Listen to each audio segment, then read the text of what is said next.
Find the way. जो चींटियां हैं जैसे वो चलती हैं ग्राउंड पे, धरती पे, तो अपनी एक खुशबू छोड़ती हुई जाती हैं, है ना। फिर से मुझे गाना याद आ रहा है, क्या करूं। देखो एक बार, जो क्या है, चींटियां हैं वो अपनी स्मेल छोड़ती हुई जाती हैं ग्राउंड पर, और बाकी जो चींटियां हैं वो उनकी स्मेल को फॉलो करते हुए, 28 और 8 सही है, कल डिस्कस करेंगे। अगर मैं बात करूं तो उनकी स्मेल को फॉलो करते हुए उनका पीछा करती हैं। इसीलिए आपने देखा होगा चींटियां एक के पीछे एक के पीछे एक के पीछे एक कतार में चलती रहती हैं, क्योंकि वो स्मेल फॉलो कर रही हैं, क्योंकि वो स्मेल फॉलो कर रही हैं। क्लियर हो गई बात, इसमें कोई समस्या परेशानी नहीं होनी चाहिए। ऐसे ही और भी कुछ जीव जंतु हैं जो टेढ़े टेढ़े काम करते हैं स्मेल के थ्रू, आवाज के थ्रू, इनके अपने वेज हैं। क्योंकि हमारी तरह तो ये भाषा में बात तो नहीं कर रहे ना कि गरम मसाला और बिना गरम मसाला, ये तो स्मेल में या अजीब अजीब सी आवाजें निकाल करके ही एक दूसरे को सिग्नल देंगे। A silkworm can find its female worm from many kilometres away by her smell. भाई एक सिल्क वॉर्म रेशमी कीड़ा कहते हैं ना, आई थिंक इसको, जिसका अपना ककून होता है, उसको ब्रेक करके सिल्क तैयार करेगा, है ना। एक तो ये किस मौसम में करेगा, इसकी प्रोसेस क्या है, इसको पढ़ लेना, क्योंकि हो सकता है एक्स्ट्रा में कुछ चीजें पूछ ले, तो आपको पता होनी चाहिए कि सिल्क वॉर्म सिल्क को कैसे बनाता है, जो रेशमी कीड़ा है। अब यहाँ पे एक पॉइंट लिखा हुआ है कि जो सिल्क वॉर्म है can find its female worm, जो इसकी फीमेल पार्टनर है उसको कैसे फाइंड कर सकता है, कई किलोमीटर से खुशबू से। एक वो पुरानी मूवीज में गाना था वो सन्नी देओल वाला, ऐसे दुनिया में चाहे जहां भी रहे तुझे तेरी खुशबू से पहचान लूंगा, है ना। इतने वाहियात पीछे मारती हूँ मैं कई बार, बट क्या करूं, याद रह जाता है इन सब चीजों से। देखो, और ईवीएस में तो मुझे लगता है सबसे बुद्धि तो मैं घर छोड़ के आ जाती हूँ जब हम ईवीएस कर रहे होते हैं। A silkworm can find its female worm from many kilometres away by her smell. ठीक है, तो खुशबू से पहचान लेता है कई किलोमीटर। ऐसे ही चींटियां भी जो हैं वो स्मेल को पहचान करके पीछे पीछे चलती हैं। जीत मूवी, ये देखो बॉलीवुड ने सत्यानाश किया है आप लोगों का, सबको याद है। देखो एक बार, mosquitoes can find people by the smell of their body. जो मॉस्किटोज हैं, जो मच्छर हैं, वो भी आपको और मुझे कहां से ढूंढते हुए आते हैं, हमारी स्मेल से, वो भी खुशबू से ही पहचानते हैं। ठीक है, और हम कह सकते हैं हमारी बॉडी हीट जो है, या हमारे जो क्या कहें, जो सोल है हमारा, जो तलवे बोलेंगे ना इनको हिंदी में, जो सोल है हमारे पैरों का, उसकी जो हीट है उससे ये पहचानते हैं, है ना। उसको ये फील कर लेते हैं, आपकी हीट जो भी बॉडी की है, आपकी सोल की जो फीट है, तो मच्छर भी आपको ढूंढते हुए आ जाते हैं दूर दूर से, है ना। तो ये कह सकते हैं हम कि मच्छर भी स्मेल पे वर्क कर रहे हैं, रेशमी कीड़ा भी, और आपकी मक्खियां भी। अब बात आती है कुत्तों की, है ना। कुत्तों को कैसे छोड़ सकते हैं हम, है ना। कातिया पे मत चले जाना, इधर आ जाओ। Dogs mark out their own area on the road. अब बात डॉग्स की हो रही है, डॉग्स की हो रही है। ठीक, किसी डॉग को डॉग कह दो, किसी के पेट डॉग को डॉग कह दो, वो ऐसे चिढ़ता है जैसे उसके बच्चे को डॉग कह दिया हो। खैर, आ जाओ एक बार। Dogs mark out their own area on the road. जो रोड है, जो रोड है उस पे डॉग्स अपना खुद का एक एरिया मार्क करते हैं, ऐसे अपना निशानी छोड़ेंगे कि ये हमारा एरिया है ना। ऐसे डायलॉग्स देखे होंगे आपने बॉलीवुड मूवीज में कि एरिया तो फलाने फलाने का होता है, हम तो शेर हैं, है ना। बहुत बढ़िया विराट। देखो एक बार, तो हम कह सकते हैं कि एरिया मार्क करते हैं रोड पे। कौन? डॉग्स। डॉग्स एरिया मार्क करते हैं रोड पे। They can make out if another dog has come into their area bye the smell of its urine और पॉटी। ये पता लगा सकते हैं, जैसे ही इनको पता लगता है हमारे एरिया में कोई और डीओ की खुशबू आ रही है, कोई और परफ्यूम आया है, मतलब smell of some other dogs urine, मतलब किसी और डॉग का मलमूत्र या उसकी यूरिन की स्मेल से ये पता लगा लेते हैं कि कुछ तो गड़बड़ है। ठीक है, तो कह सकते हैं कि अपने एरिया को मार्क करते हैं, इसीलिए ये लोग सूंघते रहते हैं। ये आप देख रहे हो, सूंघते रहेंगे। क्यों? और यूरिन के थ्रू ये अपना एरिया मार्क करते हैं, और उस एरिया में अगर कोई आएगा तो पहचान लेंगे, और फिर तो लड़ाई होनी ही होनी है। ठीक है, तो ये बात भी आप ध्यान रखेंगे। ये एनिमल्स की अपनी दुनिया है, मतलब ये जानवर या पशु जो आप कहना चाहें, इनकी सबकी अपनी दुनिया है, इनके अपने तरीके हैं। लेकिन बच्चे को ये बात पता होनी चाहिए एनवायरमेंट के थ्रू। अब मुझे और आपको हंसी आ रही है इन सब बातों में, हम अपने तरीके से डिस्कस कर रहे हैं, बट बच्चों को सेम एग्जांपल मत दे देना 3rd 4th 5th में पढ़ाते हुए कि बता रहे हो कि तुझे तेरी खुशबू से पहचान लूंगा, है ना। क्योंकि आप लोग कनेक्ट कर पाओ एटलीस्ट। तो बच्चों के लिए ये चीजें नहीं है, वो अपने एनवायरमेंट से कनेक्ट कर पाएंगे, इसलिए मैं और आप पढ़ रहे हैं ये चीजें। ठीक है, बात आगे बढ़ेंगे। तो हमने 2-3 चीजें अभी पढ़ी, मैं 1 मिनट में रिवाइज करा देती हूँ। एक तो सिल्क वॉर्म, जो उसकी फीमेल पार्टनर है, वो उसको कई, अब वो आवाज थोड़ी देगा या व्हाट्सएप पे मैसेज करेगा, हे वेयर आर यू, हैं, ऐसे थोड़ी कहेगा। वो स्मेल से पहचान लेता है कई किलोमीटर्स दूर से। जो चींटियां हैं वो भी स्मेल को पकड़ते हुए पीछे पीछे चलती हैं। इसके अलावा अगर मैं बात करूं, कुत्ते भी अपने एरिया को मार्क करते हैं यूरिन के थ्रू, है ना, कोई और आए तो वो पहचान लेते हैं। और सेम हाल है मच्छरों का, वो आपकी बॉडी या आपको ढूंढते हुए आते हैं काटने के लिए, खून पीने के लिए। आपके जो सोल ऑफ योर फीट, जो आपके तलवे हैं, उनकी खुशबू या हीट से, आपकी बॉडी स्मेल से वो आपको पहचान लेते हैं। कौन? मच्छर। ठीक है बात। ये 3-4 चीजें थी जिनको हमने अभी डिस्कस किया। नेक्स्ट पॉइंट है बर्ड्स के बारे में। नेक्स्ट पॉइंट है बर्ड्स के बारे में। सही है, सही है। आ जाओ, आ जाओ, इधर आ जाओ, वापस आ जाओ। देखो मेरा काम, मैं उतना अच्छा पेडागॉजी डिस्कस कर लेती हूँ कि मैं सिर्फ पेडागॉजी पढ़ाऊँ, सिर्फ सीडीपी पढ़ाऊँ, तब भी चलेगा। बट ये मेरी खुद की इच्छा है कि आप लोग सीटेट में कॉम्प्रिहेंसिवली कुछ अच्छा करके आए, इसीलिए मैं बाकी सब्जेक्ट्स में इतना आप लोगों के साथ जुड़ी हुई रहती हूँ। देखो, most of the birds have their eyes on either side of the head. भाई ज्यादातर जो बर्ड्स हैं, ज्यादातर जो पक्षी हैं, उनकी जो आंखें हैं वो दोनों साइड होती हैं उनके सर के, है ना। जैसे हमारी तो बीच में ही है, उनके एक साइड इधर है, एक साइड इधर है, ठीक। और वो एक टाइम पे 2 ऑब्जेक्ट्स पे फोकस कर सकते हैं।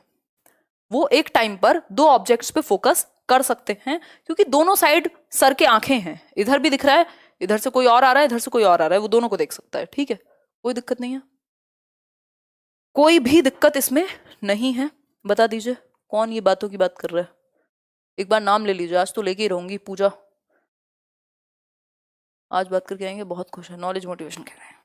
हाँ हाँ, हम एंशिएंट टाइम्स में ही तो रहते हैं। आज ही तो मेरी बात हुई होगी, अगर होती होगी तो। हद करते हो ना, मेरे पास फोन है, इतने सारे गैजेट्स हैं, कमाल करते हो हैं, हद करते हो। देखो एक बार, देखो एक बार, most of the birds have their eyes on either side of the head. दोनों ही साइड उनके हेड के आंखें होती हैं, और वो 2 डिफरेंट ऑब्जेक्ट्स पे फोकस कर सकते हैं एक टाइम पे। ठीक, अब कुछ चीजें हमें इसके बारे में और जाननी होंगी। When they look straight ahead, जब वो सीधा देखते हैं, भाई आपको पता लग गया कि दोनों साइड आंखें हैं, 2 अलग ऑब्जेक्ट्स पे देख सकते हैं, लेकिन जब वो सीधा देखते हैं, मतलब स्ट्रेट देखेंगे जब, तो क्या होगा, उनकी दोनों आंखें एक ही ऑब्जेक्ट पे फोकस करेंगी, एक ही ऑब्जेक्ट पे फोकस करेंगी। ठीक है बात, क्लियर हो गई बात? क्लियर हो गई बात? हाँ, मजाक सिर्फ मैं करूंगी। जब पक्षी, जो बर्ड्स हैं, जब वो सीधा देखते हैं एक ही तरफ, तो उनकी दोनों आंखें एक ही ऑब्जेक्ट पे फोकस करती हैं। ये बात हमें पता होनी चाहिए। दोनों 2 डिफरेंट दिशाओं में भी वो देख सकते हैं, क्योंकि दोनों साइड आंखें हैं। इन मोस्ट ऑफ द बर्ड्स, ज्यादातर बर्ड्स में आईज आर फिक्स्ड। उनकी आईज फिक्स्ड हैं। वो ऐसे नहीं जैसे हम पुतलियां घुमाते हैं, वो वैसे नहीं घुमा पाएंगे। उनको क्या करना पड़ेगा, उनको पूरा सर अपना मूव करना पड़ेगा, तब जाकर के वो इधर उधर देख पाएंगे। ऐसा नहीं हो सकता एक आंख से किसी को देख रहे हैं, दूसरी तरफ कहीं और इशारे चल रहे हैं, ऐसा नहीं हो पाएगा। उनको पूरी गर्दन घुमानी पड़ेगी। ठीक है बात? तो in most of the birds eyes are fixed and can not move. उनकी आईज मूव नहीं हो सकती। ठीक, that's why birds have to turn their heads to see around. इसीलिए बर्ड्स को अपनी गर्दन घुमानी पड़ती है आसपास देखने के लिए। ठीक है, क्लियर हो गई बात?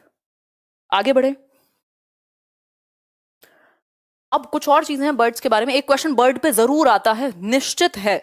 जिनको सिर्फ मजाक लग रहा हो ना, जो सिर्फ मजाक करने आए हैं, मैं बता रही हूँ, पेपर में अगर भूले ना कुछ भी तो रोगे आके। ठीक है, देखो एक बार, सम बर्ड्स लाइक काइट्स। कुछ बर्ड्स क्या है, काइट्स, ईगल्स, वल्चर, है ना, KEV से भी याद रख सकते हो शॉर्ट फॉर्म में। Kite, eagle, vulture. काइट्स चील को कहते हैं आई थिंक काइट, ईगल बाज, वल्चर आपका गिद्ध हो गया।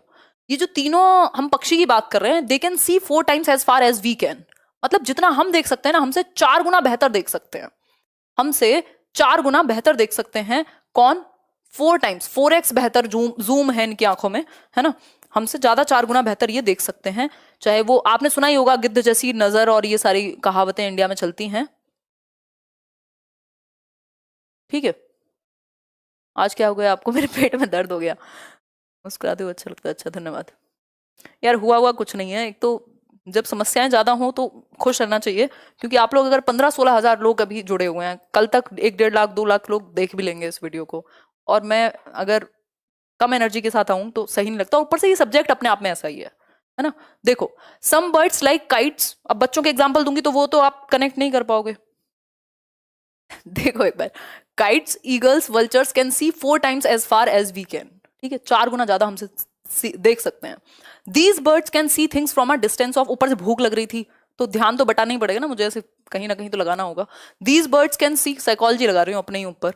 These birds can see things from a distance of 8 meters, यानी ये जो बर्ड्स हैं ये लगभग 8 मीटर की दूरी से चीजों को देख सकती हैं, ठीक।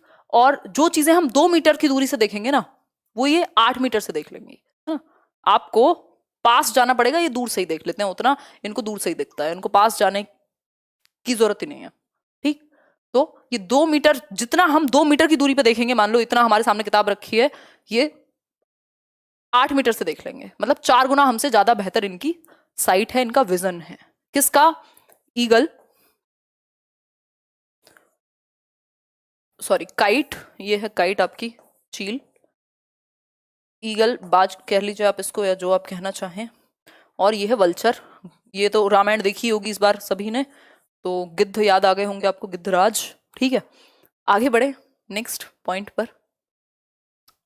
बहुत बढ़िया, चलो फिर आगे बढ़ते हैं, और लाइक शेयर करते रहना, ऐसे पैसिव नहीं बैठना, एक्टिव रहेंगे सब। Animals can not see as many colours as we can see. अब एनिमल्स के बारे में बात हो रही है, इस पर भी एक क्वेश्चन आता ही है।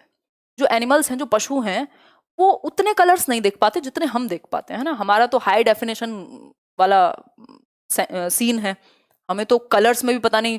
और आप में से कुछ महिलाओं से पूछ लिया जाए या कुछ गर्ल्स से पूछ लिया जाए तो वो तो बता भी देंगे कि पिंक में भी कितने शेड होंगे, है ना। तो animals can not see as many colours as we can see. उनको मोटे मोटे कलर नजर आते हैं, बहुत ज्यादा रंग उनको नहीं दिखते, रंगीली नहीं है उनकी दुनिया। It is believed that animals that are awake in the day time can see some colours. मतलब ऐसा माना जाता है कि वो एनिमल्स जो डे टाइम में, दिन में जगते हैं, वो कुछ कलर्स देख पाते हैं। जैसे कुत्ता हो सकता है ना, कोई और चीज हो सकती है, ठीक। कोई और चीज में भैंस, गाय, जो आपका मन करे डाल लो। जो दिन में जगते हैं एनिमल्स, वो कुछ हद तक रंग देख पाते हैं। लेकिन जो एनिमल्स रात को जगते हैं, जैसे आउल, आप में से कई लोग आते होंगे इस कैटेगरी में, बुद्धि के कारण नहीं, रात को जगने के कारण नाइट आउल कहा जाता है ऐसे लोगों को, मैं भी उन्हीं में से एक हूं, ठीक। Those animals that are awake at night can see things only in black and white. ऐसे एनिमल्स जो सिर्फ रात को ही जगते हैं, वो ब्लैक एंड व्हाइट में, यानी उनकी दुनिया में ज्यादा कलर्स नहीं होते, वो ब्लैक एंड व्हाइट टीवी चलता है, मतलब कह सकते हैं सफेद और काले रंग में ही दुनिया को देख पाते हैं, ठीक। क्लियर हो गई बात? तो आउल को कैसा दिखता होगा? Black and white, black and white, ठीक है, ब्लैक एंड व्हाइट। जो दिन में जगते हैं वो थोड़ा बेहतर देख पाते होंगे, ठीक है। बात, इतनी बात क्लियर है? नहीं कोई दिक्कत परेशानी? बहुत बढ़िया। Birds, birds ears are small holes covered with feathers, यानी कि जो पक्षियों के कान हैं वो होल्स होते हैं, छोटे छोटे, यानी छिद्र होते हैं, छेद जिनको आप कह सकते हो बिल्कुल लेमैन लैंग्वेज में, और वो उनके फीदर्स, उनके फर से ढके हुए होते हैं। इतनी बात क्लियर है? कोई दिक्कत नहीं होनी चाहिए इसमें। रात को जो पक्षी या जानवर जगेंगे उनको ब्लैक एंड व्हाइट में नजर आएगा, और थोड़ा सा रंगीन नजर आएगा जो दिन में जगते हैं। सहगल नहीं तो नाम ले लिया, अब मत कहना नाम लेने के लिए। स्वाति कह रही बहुत खुश लग रही है, बस यही तो चमत्कार है, आप लोगों से मिलकर खुश हो जाती हूँ मैं, बाकी कोई खुशी नहीं है। मैं, आप बहुत अच्छा पढ़ाती हैं, पाकिस्तान से हूँ, आपका डेली वीडियो देखता हूँ, धन्यवाद शशांक। देखिए एक बार, इतनी बात क्लियर हो गई। अब एक और क्वेश्चन इस बार आया था मैना के ऊपर, है ना, तोता मैना की कहानी, मैना के ऊपर। तो मैना क्या है, एकदम जर्क से आगे पीछे अपनी गर्दन कर सकती है, ऐसे ऐसे मैं करूंगी शायद लग भी जाए मेरी गर्दन में, है ना। तो जर्क से, झटके से आगे बैक एंड फोर्थ मूव कर सकती है अपनी गर्दन को, यानी आगे पीछे कर सकती है। इसमें कई लोगों ने उल्लू आंसर लगा दिया, क्योंकि उल्लू का ये लिखा हुआ था एनसीईआरटी में कि वो बहुत हद तक, ग्रेट एक्सटेंट तक, आई थिंक 180 डिग्री तक पीछे अपनी गर्दन को घुमा सकता है। That is a different point, ठीक। वो झटके से आगे पीछे करता है, ऐसा कुछ नहीं है। ये मैना के बारे में सही है, झटके से आगे पीछे करना। उल्लू के बारे में बहुत ग्रेट एक्सटेंट तक वो घुमा लेता है अपनी गर्दन को, ये बात सही है। वो कितना एक्सटेंट है ये आप पढ़िएगा, ये आपका होमवर्क है। 180 डिग्री है या 360 है? 180 ही होगा मेरे ख्याल में, 360 तो नहीं होगा। देखो एक बार नेक्स्ट कुछ और कहानी जान लेते हैं। Some birds and animals have, देखिए एक बार क्वेश्चन देखिए यार, ये कमेंट देखने मुझे इतनी दूर आना पड़ता है ना। Shout out ma'am Ashish Singh, पूरी बिल्डिंग में सबको बुला लूं चिल्ला चिल्ला के, हैं? खैर, शाउट आउट तो हो गया आपका, आ जाओ वापस आ जाओ। देखो नेक्स्ट पॉइंट देखो, some birds and animals have different sounds for different situations. कुछ बर्ड्स और एनिमल्स की अलग अलग सिचुएशन के लिए, अलग अलग स्थिति परिस्थिति के लिए अलग अलग आवाजें होती हैं, अलग अलग आवाजें होती हैं, साउंड्स होती हैं डिफरेंट सिचुएशन के लिए। जैसे कि डेंजर के लिए जब उनको डर लगता है तो वो एक तरह की आवाजें निकालते हैं। आप में से भी कई लोग होंगे, मेरी एक फ्रेंड थी, क्या है अभी भी, तो हम लोग स्कूटी पे जाते थे, मैं ठीक ठाक चलाती हूँ, मतलब ठीक ठाक मीन्स खतरनाक, बहुत ज्यादा खतरनाक भी नहीं, नॉर्मल चलाती हूँ। तो उसका पूरे टाइम यही रहता था, वो पीछे बैठ के शोर ही करती है आज तक भी, अब तो शायद कम करती है। तो उसको आदत है, वो पीछे मतलब आप ब्रेक मार दो झटके से उसकी आवाजें निकलनी ही है, तो डेंजर की आवाज होगी वो। इसी तरीके से एनिमल्स भी, डेंजर की आवाज उनकी अलग है, हैप्पीनेस की अलग है। जैसे हम डेंजर में अलग तरीके से चिल्लाते हैं और खुशी में अलग तरीके से हंसते हैं, ये तो ऑब्वियस बात है, इसमें समझने में मुझे नहीं लगता कहीं भी दिक्कत आपको होगी। ठीक, अब लंगूर, टाइगर, लियोपार्ड, इन सब का एग्जाम्पल लिया है कि इनकी खुशी की आवाज अलग होगी और इनकी डेंजर की आवाज अलग होगी। ठीक होगी बात, इसमें कोई दिक्कत नहीं है। ये तो हम भी करते हैं ना, हमारी भी आवाज टोन सब बदल जाता है, जैसे डेंजर और खुशी दो आती हैं, दोनों चीजें। आगे बढ़ेंगे, some animals start behaving in a different way when an earthquake और storm is about to come. कुछ एनिमल्स, अब देखो ये सीरियस बात है, कुछ एनिमल्स एक डिफरेंट तरीके से बिहेव करने लगते हैं जैसे ही उनको सेंसेशन से पता लगता है, उनके इंट्यूशन से या जैसे भी, कि कोई अर्थक्वेक या कोई स्टॉर्म या कोई भी प्राकृतिक आपदा आने वाली है, तो एनिमल्स को पहले पता लग जाता है। आपने शायद गांव देहात में देखा हो, कभी आपका एक्सपीरियंस रहा हो, तो डिफरेंट वे में बिहेव करने लगते हैं। आपके पालतू पशु भी, यदि थोड़ा बहुत भी उनकी वाइब्रेशन में कुछ चेंज है, समथिंग लाइक दैट, तो इनको पहले पता चल जाता है, हम ये कह सकते हैं कुछ एनिमल्स को। ठीक, people who live in forest can observe such behaviour of animals. जब उनको पता लगता है कि भाई डेंजर आ गया है या कोई भी ऐसी सिचुएशन है जहां पे खतरा है, तो ये जो आसपास जो एनिमल्स के साथ रहते हैं लोग, किसी भी आइलैंड पर या किसी भी जगह पर, वो पहचान लेते हैं कि यार कुछ इनके बिहेवियर में अनयूजुअल सी एक एक्टिविटी है, तो कुछ हो सकता है, तो वो पहले ही भांप लेते हैं डेंजर को। ठीक है, क्लियर हो गई बात, आगे बढ़ेंगे। अब ये एक छोटा सा एक नरेशन देख लीजिए या एक व्याख्यान देख लीजिए, एक छोटे सा पॉइंट नोट दिया हुआ है एनसीईआरटी में कि 2004 में क्या हुआ था। 2004 में क्या हुआ था, दिसंबर 2004 को कुछ ट्राइब्स, यानी जनजातियां कहते हैं ना ट्राइब्स को, कुछ tribes, few tribes that live in the forest of the Andaman islands noticed the animals behaving in a different manner. मतलब कि कुछ ट्राइब्स जो अंडमान निकोबार के जंगलों में रहती थी, उन्होंने नोटिस किया कि उनके साथ जो एनिमल्स रहते हैं वो एक अलग ही वे में बिहेव कर रहे हैं, उनका बिहेवियर थोड़ा सा अजीब है। दे गैस्ड सम डेंजर, उन्होंने गैस किया कि यार कुछ तो खतरा है, और उन्होंने मूव कर लिया किसी सेफर जगह पे आइलैंड की, क्योंकि वो तो आइलैंड पे रह रहे हैं, वहां कभी भी कुछ भी हो सकता है। आपकी वजह से पेडागोजी और टॉपिक सब क्लियर हुआ है, सब आसान लगता है, thanks a lot ma'am. Ritesh, all the best paper के लिए, धन्यवाद। ठीक, few tribes that live in the forest, जो कुछ जंगलों में रहती थी, उन्होंने देखा कि उनके एनिमल्स, जो उनके पालतू पशु हैं या कुछ एनिमल्स हैं आसपास, वो अजीब बिहेव कर रहे हैं, उन्होंने सेफ जगह पे मूव कर लिया उस आइलैंड के। थोड़े टाइम बाद ही वहां पता लगा कि सुनामी आई है और लोग बच गए उन एनिमल्स के अजीब बिहेवियर के कारण, क्योंकि उन्होंने ऑब्जर्व करके अपने आप को बचा लिया, है ना। समझदार के लिए इशारा काफी था। ठीक, टी सुनामी नहीं, सुनामी आई, टी साइलेंट है। आगे बढ़ेंगे। अब स्नेक्स की बात आ गई, कई लोगों को अपने दोस्त याद आ गए होंगे, कई लोगों को और चीजें याद आ गई होंगी। देखो एक बार स्नेक्स, इस पे क्वेश्चन आया हुआ है। संदीप, बहुत बढ़िया। अब ज्यादा सुपर चैट मत करो यार, मेरे को जाके देखना पड़ता है।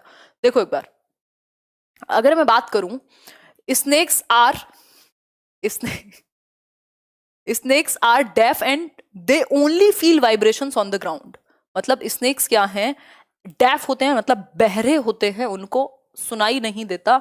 ऐसा नहीं है कि मूवी में देखा है आपने, बीन बज रही है और स्नेक आ रहा है, सुन करके कि कितनी अच्छी, कौन से बढ़िया वाले गाने की बीन बजाई है, मैं नागिन तू सपीरा और ये और वो सब वाहियात बातें हैं। उस बीन की वाइब्रेशन या फिर ग्राउंड पे जो वाइब्रेशन होती है उसको सुन के वो आते हैं, उनको कानों में आवाज नहीं जाती कि कौन सा गाना बजा, चलो चलते हैं, है ना। वो डेफ होते हैं, यानी बहरे होते हैं। कौन, सांप। और वो सिर्फ और सिर्फ वाइब्रेशंस को फील कर सकते हैं ग्राउंड पे, जो जमीन पे होने वाली जो आपकी वाइब्रेशंस हैं उनको फील करते हैं स्नेक्स और मूव कर जाते हैं। भारत में सिर्फ 4 प्रकार के पॉइजनस स्नेक्स पाए जाते हैं। वो 4 प्रकार कौन से हैं, जरा बताने का कष्ट कीजिए। मैं आपको 17 बार बता चुकी हूँ रिवीजन के दौरान, याद कीजिए। 4 ही प्रकार हैं जो कि किसके हैं बताइए, जहरीले सांपों के हैं। पॉइजनस स्नेक भारत में 4 ही प्रकार के पाए जाते हैं। अब उनको आगे पढ़ेंगे, इससे पहले आप ये बात याद रखेंगे कि स्नेक्स होते हैं डेफ। अब स्लॉथ आपका फेवरेट दोस्त कह सकते हैं हम इसको। स्लॉथ क्या है? स्लॉथ एक ऐसा व्यक्ति नहीं, एक ऐसा जानवर है, एक ऐसा पशु है जो मस्त 17 घंटे सोता है एक दिन में, और जीवन की ऐश है इसकी। 17 घंटे एक दिन में, 24 में से 17 घंटे सोते हैं स्लॉथ जी। सिर्फ कितने घंटे जगते हैं? 7 घंटे, है ना। Cobra, common crate, very good, बहुत बढ़िया, है ना। अगर हम बात करें यहाँ तो स्लॉथ एक बियर के जैसा लगता है, एक भालू के जैसा दिखाई पड़ता है, ठीक, ये आप देख पा रहे होगे, है ना। एक भालू के जैसा दिखाई पड़ता है, ठीक, बट ये है नहीं, है ना। स्लॉथ स्लॉथ है, इसका नाम ही स्लॉथ है, हिंदी में स्लॉथ कह देते हैं इसको जो लोग हिंदी मीडियम के हैं, स्लॉथ, ठीक। 17 घंटे एक दिन में सोता है। Hanging upside down, Manali train से गाना था ना, उसमें अपसाइड डाउन करके कोई लाइन आती थी, तो ये उल्टा लटक के सोता है पेड़ पे। दुनिया सीधी सोती है, ये उल्टा लटक के सोता है पेड़ पे, उसकी ब्रांच पर, ठीक है बात। The sloth eats the leaves of the same tree on which it lives. जो स्लॉथ है वो पत्तियां खाता है उसी पेड़ की जिसपे वो रहता है, जिसपे वो रहता है उसी की वो खाता है पत्तियां। क्लियर बात हो गई। It hardly needs anything else, इसको कुछ नहीं चाहिए जीवन में, जिस पेड़ पे सो उसी की पत्तियां खा लो और फिर सो जाओ 17 घंटे तक। When it has eaten enough leaves from that tree, it moves to the nearby tree। जब ये एक ट्री पे रह के ठीक ठाक लेवल की वहां की सारी पत्तियां निपटा चुका होता है अपने मन से, ये दूसरी ट्री के पास चला जाता है। Sloths live for about 40 years and in that time they move around only 8 trees। 40 साल की इनकी उम्र है, सिर्फ 8 ट्रीज पे ही रह पाते हैं, मतलब 5 साल एक ट्री, एक पेड़ के ऊपर 5 साल, ओनली 8 ट्रीज। 40 साल में सिर्फ 40 ट्रीज, सॉरी 40 साल में सिर्फ 8 पेड़, यानी 5 साल एक पेड़ के ऊपर रहेंगे, पत्तियां खाएंगे उसकी, 17 घंटे सोएंगे, 7 घंटे में नीचे उतर के आएंगे, वॉशरूम जाएंगे जब मन करेगा, थोड़ा सस्ताएंगे और फिर ऊपर अपने बालकनी वाली सीट पे जाके सो जाएंगे। और ये अपसाइड डाउन सोता है, यानी उल्टा, ठीक। Once a week it comes down from the tree to relieve itself. हफ्ते में एक ही बार आता है नीचे उतर के, ठीक है। कहाँ पाए जाते हैं स्लॉथ? कमेंट करके बताएंगे आप, ठीक है बात।